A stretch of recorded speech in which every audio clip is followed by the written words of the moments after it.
Cuando los de abajo se mueven, los de arriba tiemblan.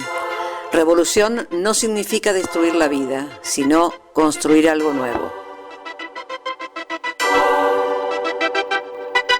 Sanos y sanas de la azotea, 8 años radiales. Todos los jueves de 18 a 20 horas por KLA por la 91.7. O también nos encontrás en www.radiokla.com.ar.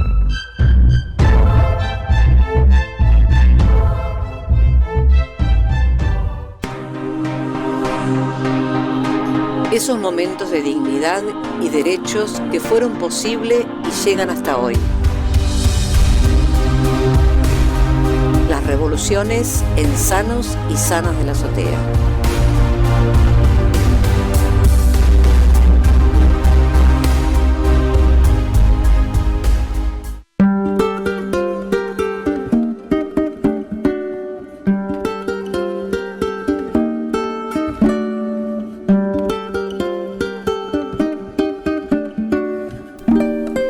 Bueno, muy bien, Adrián, Leandro, nos metimos de nuevo ahí en esa Córdoba en ebullición, ahí, ¿vieron cuando está la olla ahí que la tapa se mueve?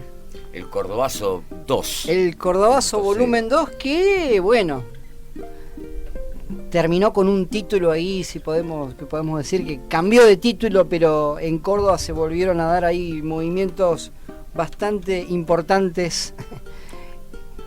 ¿Por qué Viborazo? Y esto lo vamos a saber ahora, ¿eh? Dale. Lo tenemos ahí en comunicación telefónica a Fernando Maurente de los cursos de Historia Revisionista. ¿Cómo estás, Fernando? Te saludamos desde acá, desde Mar del Plata. Hola, ¿cómo les va? Un abrazo afectuoso. Muy buenas tardes. Para todos. Bueno. Te dejamos ahí la voz, ¿eh? ¿Por qué el Viborazo? ¿Qué pasó ahí en 1971? Bueno, les cuento. Sí. Ahora les cuento.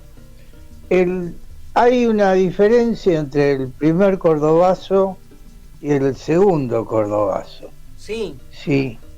El primer Cordobazo, sí, fue en mayo del 69. Sí.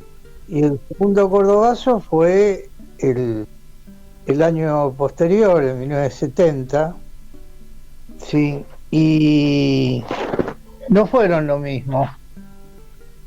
Sí, el primero fue, se movilizaron los gremios que tenían que ver con digamos, con la...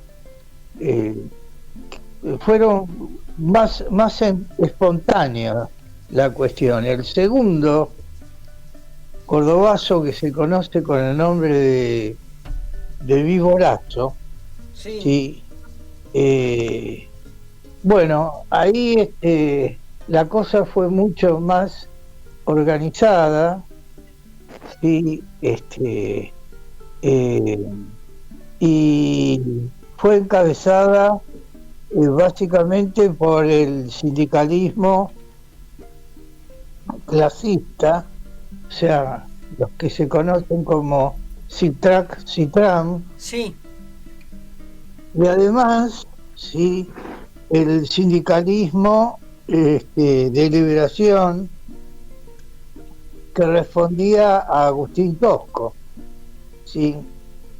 Ahora, ¿por qué razón el Viborazo? Sí. Sí, resulta ser que el gobernador militar de Córdoba, José Camilo Uriburu, sí, en la fiesta nacional del trigo, sí, que es un hecho aún importante en Córdoba, sí, expresó que en Córdoba anidaba una venenosa serpiente roja, o sea, una víbora, ¿sí? Que quizás, dice, Dios me dé me permita cortarla de un solo tajo. Bueno, de allí viene la expresión vigorazo, ¿sí? Es decir, José Camilo Uriburu había sido designado por, ¿se acuerdan de quien llamaban el Topollillo?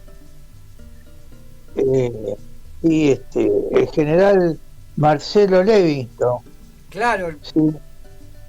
que nadie conocía. Había sido agregado militar en la embajada argentina en Estados Unidos, y cuando vino a hacerse cargo de la presidencia en el departamento de Casa de Gobierno, el departamento de prensa, era tan desconocido este personaje que se imprimieron, sí, unas fotocopias para decir quién era Levingston. claro, porque era una persona que vino de Estados Unidos a asumir la presidencia. Mirá qué presidente, ¿no? Qué parecido a estos momentos, ¿no? Y en realidad eran todos dictadores. Quien estaba detrás de todo esto era Lanusse, que quería ser presidente. Lo que nos faltaría Sí. ahora, digo, en esta época, te saludo, compañero, perdón que interrumpí, pero ¿Qué tal? digo, ¿Cómo te va? lo que nos faltaría ahora es un presidente importado también, ya estamos. Después de Milei, digo, Y Levingston ahí, mirá dónde venía Levingston, una cosa. Ahora, Bueno, sí. Fernando Uriburu, estamos hablando del golpe del 30, este muchacho. No, fue Camilo Uriburu. Claro. otro Uriburu. El general Uriburu del año 30. Sí era en ese momento era mucho más joven que el general Uriburu, sí, del año 30. Acá estamos hablando de un personaje de los años 60, 70, ¿sí? Son dos Uriburus distintos. No sé si soy claro. Sí, Fernando, ¿qué hizo el pueblo en ese momento? Y vos el otro día marcabas la aparición de varios movimientos bastante diferentes de organización. Bueno,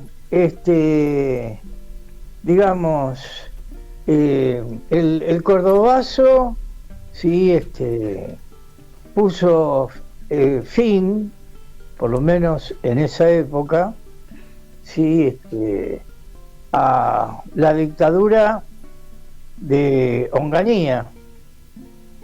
Sí, hubo una época en la que entre 1960 y 1969 que gran parte del pueblo consideró que la presencia de Onganía era importante, entonces tuvo un veranito Onganía que duró 3 años, ¿sí? Y bueno, el pueblo empezó a exacerbarse cada vez más, porque ahora las fuerzas de represión tiran gas pimienta, ¿no? Sí, sí. Pero en aquella época tiraban balas, y cada vez eran más los jóvenes que morían en las movilizaciones, ¿sí? O sea, no tiraban gas pimienta, tiraban balas, y con las balas morían los jóvenes estudiantes. Y entonces esto exacerbó, sí, las movilizaciones populares que terminaron con el régimen de Onganía. Sí. Y hoy tenemos una situación similar porque, bueno, por suerte aún las balas no matan jóvenes, pero tuvimos un veranito que se viene expresando hace 3 años y que, bueno, en aquel momento, en este momento, digamos, sí, no digo que no le gustaría al actual presidente, sí, en lugar de gas pimienta, utilizar, sí, Claro. otros recursos más violentos.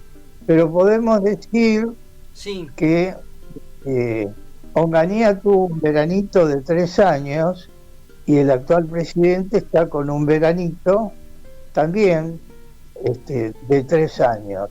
Bueno, vamos a ver qué es lo que pasa, bien. sí, en los próximos meses, ¿no?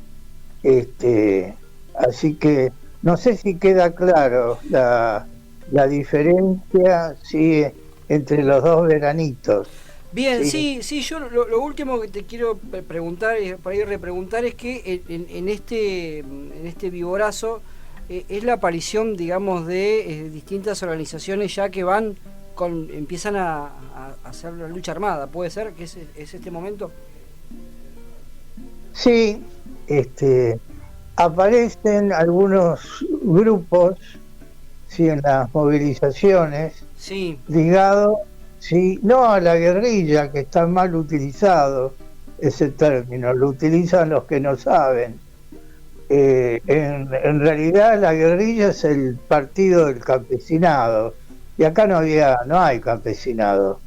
Sí, sí, hubo grupos en ese momento sí, que estaban ligados a la lucha armada y que participaron de las movilizaciones.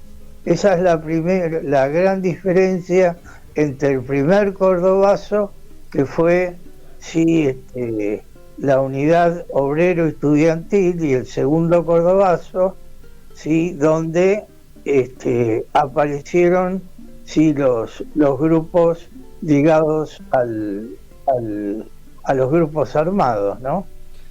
Fernando, te agradecemos muchísimo por la comunicación para poder darle ahí si se quiere, un cierre de estos dos cordobazos.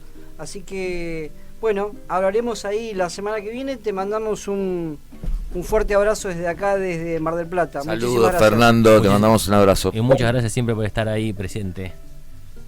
No, por favor, ustedes saben que pueden contar conmigo. Hasta luego. Un gran abrazo. Bueno, hasta aquí pasó Fernando Maurente haciendo esta segunda parte del cordobazo denominado El Viborazo. La verdad que acá estaba chequeando este señor Uriburu de aquel momento.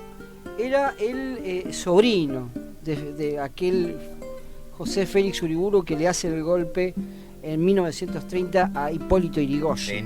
Tenía olorcito.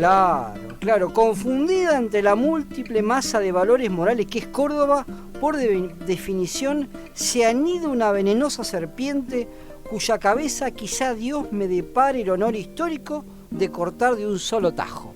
El sucio trapo rojo. Sí, decía. en 20 días esto Lo destruyeron. lo destruyeron los obreros, los estudiantes, que realmente esto prendió la mecha. Hay una Así película, nomás, hay una así película nomás. de ficción muy buena argentina de Raimundo Gleiser que se Raimundo llama Los Gleiser. Traidores. Los Traidores. Bueno, ahí el antagonista, digamos, que es un gran traidor al estilo Bandor, esa línea, Sí. él dice en un momento: no vamos a permitir que cambien la imagen del general por el sucio trapo rojo. Y la verdad que, bueno, es muy polémico, pero es muy interesante porque habla Sí. de un momento de la historia argentina muy fuerte. Sí, ¿no? sí, esto prendió, es como en la Revolución Francesa que se me fue el nombre de la reina que dijo: no tienen harina, bueno, que coman pasteles. Bueno, Sí. Claro, le cortaban la cabeza al rey, listo, Y sí, se acabó, chao. claro. Bueno.